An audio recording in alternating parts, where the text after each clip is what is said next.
3 दिन से भूखा, फिर भी हराम का एक सिक्का भी नहीं लिया और अल्लाह ने उसे हजारों से नवाजा। रमजान का महीना था। मक्का में एक गरीब बुजुर्ग अब्दुल रहीम अपनी पत्नी और 2 बेटियों के साथ रहता था। घर में 3 दिन से खाने को कुछ नहीं था। सबने भूखे पेट रोजा रखा।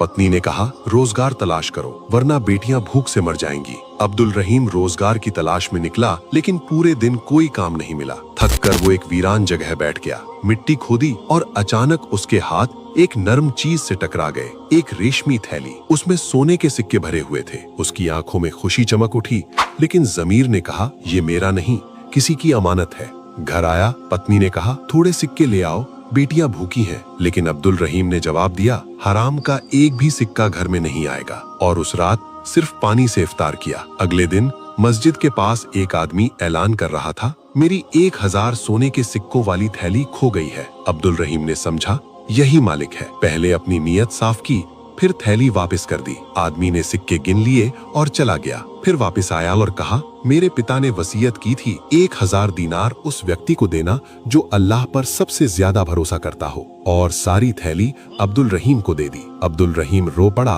और सजदे में गिर गया। हराम से बचने वाले को अल्लाह हलाल के दरवाजे खोल देता है। इस तरह सब्र, ईमान और अमानत पर कायम रहने वाले को अल्लाह की ओर से ऐसा इनाम मिलता है जहां उनका कोई अंदाजा भी नहीं होता।